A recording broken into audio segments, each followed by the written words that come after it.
Greetings, CinemaBlend fans. I'm events editor Eric Eisenberg. And I'm staff writer Connor Schwerdtfeger. And with the Avengers Infinity War now just a few weeks away from release, we are looking back at all of the Marvel movies that have come out to date and seeing how they lead up to the giant blockbuster. Let's dig in.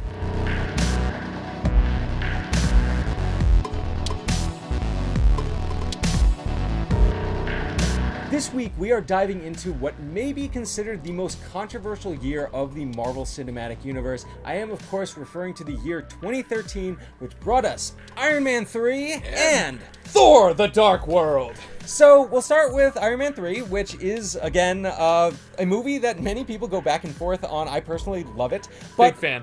Let's talk about how this leads into Infinity War, and I'd say that the biggest element of it all is just Tony's reaction to the events of the Avengers, where he is clearly a very changed person. This is the movie where we start hearing things like the Battle of New York, and we start getting a sense that, like it's not just setting things up in origin stories now. It's like there's a history in the Marvel Cinematic Universe. We've got the Battle of New York, and that's what spurs everything that happens in Phase 2 and then Phase 3. And one of the big things about it is that this is really the first movie where we see Tony Stark looking for a way to not be Iron Man anymore. He's trying to find a way out, which causes a lot of problems down the line. Which is the complete contrast to Iron Man 1 and 2, where, especially at the beginning of Iron Man 2, he's fighting everything he can against, the kind of government, taking control of him, but he's losing it here. He really he's suffering from post-traumatic stress disorder. He's realizing that, it's you kind of starting to feed into more of what we see in Avengers Age of Ultron, where he's trying to, put a shell around the world. Of course, you also have the influence of War Machine, who comes back in a big way. Good. I love this movie. We saw he got a little bit of at the end of Iron Man 2, a tiny bit of action, completely not there in the Avengers, which was kind of a bummer. Yeah. But in this one, he's back as Iron Patriot and actually gets to kick a little ass. And he's one of my favorite parts of the movie. I love the lethal weapon aspect of it, and Don Cheadle just kills it.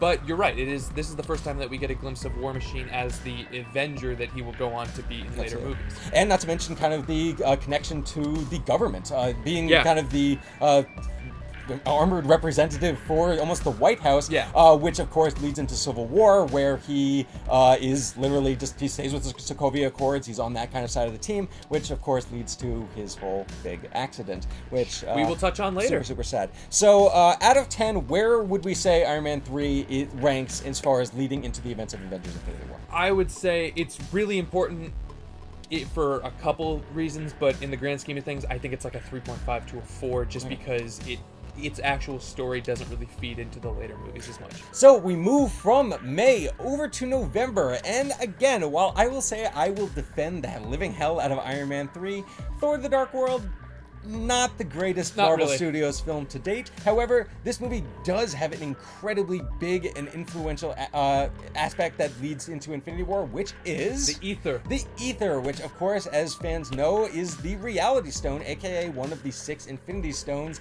that Thanos is kind of searching for and trying to become a god. And I've admittedly not returned to Thor: The Dark World as much as other ones, but I just run down what it does. Well, essentially, the way that Malekith uses it is apparently there is a special time in the universe where, the 9 realms align in a certain order, so that when the ether is used, which I guess means touched, not really explained much more than that, but allows for essentially all the lights to turn out, to the universe to turn into darkness, which not much of a villain plot. It really kind of very much I'm going to destroy the world plot. It really kind of did not help Malekith as a villain. It's a big part of why he's such a weak character.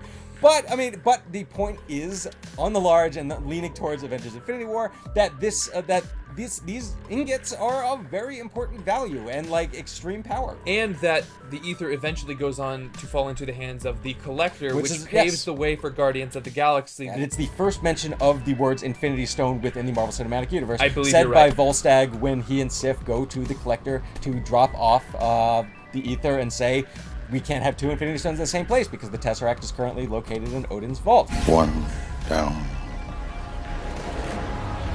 5 to go. So let's also talk about Thor as a character, who kind of, at the beginning of this movie, it kind of emerges as more of a heroic character. He's been spending some time ever since the Avengers going around the cosmos, kind of bringing peace to the 9 realms, and just kind of developing as a hero. This is the straightest hero Thor that we've seen. Yeah. A little, in my opinion, the least personality that Hemsworth ever brought, which is sort of by design in the script. Just the fact that he's kind of accepting himself as a hero and knowing that that is his role to play in the universe, that's a big stepping stone. And to kind of look at the other side of that, there is Loki, who, of course, we learn in this movie just is not really capable of change. Thor gives him just endless chances to kind of redeem himself. Once he kind of breaks him out of prison, he's obviously kind of repenting for his crimes. But it's like just every single time you try and throw that guy a bone, he just throws it right back in your face. He's just a total dick about it. And as far as Avengers Infinity War, I think that is very much a lesson for that character, because what we've seen in the trailer alone is the fact that what has this guy done? He has stolen the Tesseract from Odin's vault, and while we're not 100% sure who he's giving it to in that footage, it's somebody tall. It's certainly either Thanos or a member of the Black Order. Again, reinforcing the fact that Loki just is incapable of change. So, if we are talking about Thor: The Dark World's influence on the Avengers Infinity War, what are we talking in terms of score? I actually would go, just based on the presence of an Infinity Stone, I'd bump it up to about a 5.5. That's what I would give it. So next week, we are diving into the year 2014, which, while 2013 is one of the more controversial years of the Marvel Cinematic Universe, 2014 is inarguably one of the greatest ever. So I hope you guys stay tuned for that. Till next time.